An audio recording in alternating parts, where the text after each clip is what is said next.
Hi, my name's Olivia. I'm a medical student here in the UK and welcome to my channel, The Dyslexic Medic. As you can see, I've got a guest with me today, which is very exciting. Would you like to introduce yourself? Hello, I'm Theodora and I'm going into my second year of biomedical science at St George's. So the reason why I asked Theo here is because she volunteered and is working during the pandemic, which is pretty cool, and I'm just really interested in people's experiences of that. So I've got my list of questions here, which she's very kindly agreed to answer. Get into it. So you worked as an HCA. So you said that you worked sort of in March and then you're carrying working now, but less hours. So what made you decide to work as an HCA? Good question. So at the beginning of the pandemic, I was sort of like, found myself not really doing anything, and I was kind of like, oh, like I want to do something, I want to be a bit more of a help in the community generally, and then saw on St George's website that, oh, any students willing to come and help out in the hospital, and I was like, yeah, that sounds amazing, like let's do it. And so literally sent an email one day. The next week I was already like doing my first shift, and yeah, it was just like trying to kind of make a difference. And that was really cool. That was like such a lovely thing of being like, I just really wanted to help, and then I saw this opportunity, which is amazing. So like kudos to you for taking that up and doing it. Yeah. So where did you end up working? So I ended up working at St George's Hospital because I also go to uni there, so it's quite ideal. And yeah, down in Tooting. Love Tooting. So what was sort of a typical day for you, like if you run through it? So throughout COVID, I was on the intensive care wards, and they were basically turned into COVID wards. So I suppose it was like a little bit different, and I also only did night shifts as well. So yeah, really went in the deep end, really enjoyed that. And so kind of a typical sort of night shift is you kind of come in, the doctors and nurses did all their handovers and everything, and you just kind of like wandered around, had a look, and mostly it varied from like kind of washing patients, cleaning patients, getting whatever the nurses needed, and like turning them over like every so often to help with their breathing, and then kind of most of it was like spending hours trying to find a drug that they asked you to bring. So they'd say, "Go, can you get me some like dexamethasone?" And then I'd be like, "Sorry, come again?" Like especially with the masks, like you literally couldn't even hear them. So I was like, "Would you mind writing it down?" And then they did. And then I'd go over to like this massive cupboard of drugs. Considering I've never even like learned about them, right, let's have a look. So an hour later, off I trot back into the nurse and be like, here's the drug you wanted an hour ago, but I've got it now, it's all good. And then just a lot of like finding things, like finding my way around, and just the hospital was actually quite helpful, and like it had just all of its respiratory, it just had it very organised, so I knew exactly like where to go, and I was shown around. Everyone was like really friendly as well, so that was very helpful. And then just running kind of like arterial blood gases, just running them through the machine, taking bloods down, going to the pharmacy, picking up drugs. So yeah, just kind of like a range, whatever the doctors and nurses wanted you to do basically, you kind of just was on call. A lot of emptying bins as well. I really enjoyed that. It's actually quite nice, and I think I'm actually quite good at emptying the bins at home now, so that's definitely helped a lot. But yeah, pretty much. You really went in the deep end and then on night shifts, being like, am I not going to work nights? And there were like 12 and a half hours or something, and I was like, oh, never done this before, but why not, let's do it. And then I looked back, and the first shift that I did was actually the spike and like the peak of the virus, and I didn't know that at the time, so that's fine.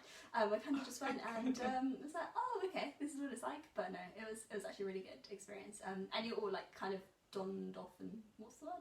Donning and doffing. Donning and doffing, that's the one. So yeah, so I looked great, like fashion to the limit. It was great, and yeah, I think I really pulled that one off very well with all the masks and visors and everything. So that was good. Nice. So you talked a bit like about what you did. How did you find it? Like obviously you seem to have enjoyed the experience from the way you've been talking about it. So yeah, definitely really enjoyed it, and I think because kind of my first year at uni, like in biomed as well, you don't really get as much kind of clinical as you would like in medicine, so I think it was really nice to kind of see it from that aspect and kind of actually get to just see what doctors do, what nurses do, like the whole team working together is actually really good. And I think there were points where at first on my first shift, I think I stood there for about 4 hours in the same spot and did nothing. I just felt so useless because I had no idea where anything was. Like, no one even knew I was there. So it's just like, I'll just stand here and look pretty then. Okay, cool. And then kind of as you go on it, like, you know, you ask people, I asked the doctors, oh, could you show me this? And like, they were just so friendly. They're like, yeah, you can come see how I do this and things. And I guess it's just from like kind of coming out of like curiosity, wanting to like understand what they're doing. And I think definitely at some points there were like deaths that I saw and things, and at first it was just an interesting thing to process. Like you're literally breathing 1 minute and then you're not the next minute, and your like mind is kind of telling you that you're still breathing. Like it's just such a weird thing, and definitely don't think it's like talked about a lot. But it was kind of, oh, okay, right, this has happened. And I think it helped for me because all the patients that I saw basically just like had tubes everywhere. So there was very actual little patient interaction. So I didn't actually get to speak to them as much. So I don't think that I probably developed that kind of bond with them. So that's probably why I was less affected than maybe like a doctor or a nurse would, who's actually kind of seen the patient through a lot. So I think it was just learning how to process that. And but overall, I think it was such a good experience, and it was just so interesting, and I just learned so much, like just from everyone, which was really good. That's good. Yeah. Sounds tough as well, like, but I kind of sympathise with the like, I'm gonna just stand here because I don't really know what I'm doing and I'm new here, and it's how you feel as a medical student most of the time. You're like, well, I'm taking up space. Literally. At least we had like the labels that had like healthcare assistant on them, so it was kind of useful. And if someone asked you to do something, my first shift was like, sorry, I'm a student, first shift here, have no clue what you're asking me to do, and then they'd like explain, and they were very, very understanding, so which was really, really good. That's really good. So apart from working night shifts as an HCA and doing your degree, you also worked for Covid response. Yeah. Can you just explain a bit about what that is? Because I think most people won't know. Yeah. So Rosina, who is going into her final year now of medicine at St George's, set up this charity and basically to try and kind of help out community and just like play our part. And she lots of students signed up, like there were over 100 of us, and it was sort of making care packages and like delivering them around the hospital, and just kind of thanking all the healthcare like workers for like everything that they were putting out on the line there. And we also had like lots of kind of different companies, different places around Tooting as well, who were just willing to pitch in as well and just like kind of provide food and provide like lots of really nice toiletry stuff and things like that.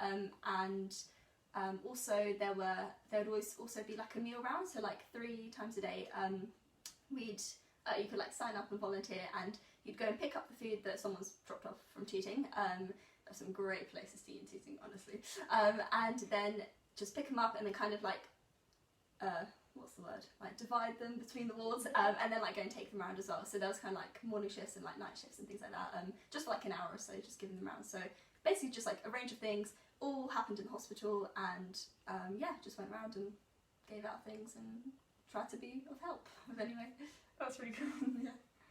So how did you learn about Covid response then? That's a good question. I think it was in the same place I saw healthcare assistant. It was more like online, and it was definitely advertised really well on Instagram, and they made like an Instagram account. So it was okay, I'll message, and then I was like, yeah, I want to get involved, fab, and then just kind of start from there, and it was just so much fun every day. But yeah, it's good. Okay, so how did you fit this around your studies? So that's a very good question. I sort of acted like I didn't have studies for the first bit, so kind of just assumed that my exams were cancelled. They were not, but I found that out later. And so at first it was just really great. I could really like focus in on like learning lots of new skills and lots of new things. And then just kind of enjoy it, especially because night shifts like really played with your body. Like, oh my goodness, like you just want food at 2 AM and you're like your body's like, what? You don't do this usually, you're asleep. So it was kind of getting that balance. But then I did find out that there were exams, and then I was like, oh, okay, might be a good time to start revising. And then I kind of did fewer shifts throughout studies, because I was on like as a bank healthcare assistant, so you can just pretty much book whatever shifts you want. Like there's no obligation to do any certain number of hours. So I just did fewer shifts, and then it actually kind of helped, like knowing that I was busier usually helps me more to be more productive, because you're like, I've got to leave in 3 hours. Okay, let's do effective, like, let's go for it, and let's just like smash it out. So it actually really helped. And then as like exams got closer, I just basically didn't do many shifts like the week before and things. And then for exams, I didn't do any shifts because like the night shifts would probably like mess around with me a bit. And then as soon as it was done, I was like, oh, freedom, beautiful, like let's go again. But yeah, it kind of worked out really well actually, which was good. It's impressive you managed to do everything and then also pass. Be passing your degree, which is pretty decent. So what do you think you sort of like learned or taken away from this experience? I think so much. I think one of like the biggest things is actually, especially in quarantine just generally, like when you strip away everything, like what you left with, and are you satisfied with it? And it was kind of like, okay, everything's been kind of stopped, and what have I got left? Like what can, meeting friends and doing different things and things that like I value. So I think it's definitely just taught me in terms of those priorities. And then being in the hospital itself, it was so like for example, there was like this, and she's only like a few years older than me, than both of us, and she had complications and various things, and she needed someone to hold her hand. Like she was just terrified of everything, and the nurses and doctors are like super busy, whereas as a healthcare assistant I definitely found that I had more time. They also did send a lot of us into each ward, so they definitely had enough staff, which was great.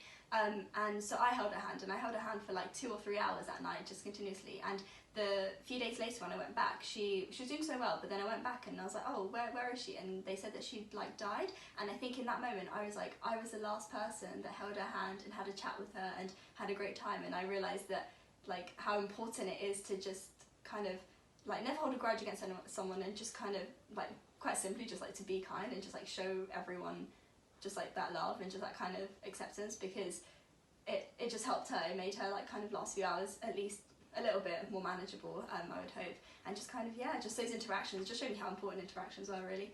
And I think just the also just like such a life lesson. It gave me such a great perspective on, okay, one moment you could be having the time of your life doing everything, and then the next moment you find yourself in hospital, and it's like, make that part of you enjoying your life and having like a great time, like make that worth it, make that what you want it to be, kind of thing. So don't wait for, oh, when I'm at this stage, then I'll do this. When I do, like, if you want to do something, go for it. Like, don't kind of hold back. So I think it definitely helped me appreciate that.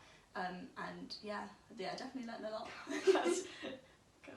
Wow, yeah. That must have been really difficult. I think you kind of, because I didn't know that she was dying. She was doing great, like she was really recovering, but you're in that moment and you're kind of just easing her and like kind of comforting her and helping her feel a little bit kind of more at ease. So I think it's just you do learn over time, and there are a lot of patients with that, and that's the kind of uncertainty with COVID. Like someone would be doing super well, and then all it takes is like a few hours, and then they crash, and you're just like, how did that even happen? Like it's just just got to be like ready on guard, I think. Well, you have. It's been amazing talking to you about this. Thanks for having me. I really enjoyed it. I definitely learned a lot, and you've had some great reflections, especially with the looking at your life and just going for stuff. Because I know that a lot of people have been like, but I'll just wait, and it's like, as I said, it's really important. Yeah, definitely. Thanks for having me. Thanks for interviewing. Loved it. Thank you. So that's it for now. So stay safe. Wash your hands. Bye for now.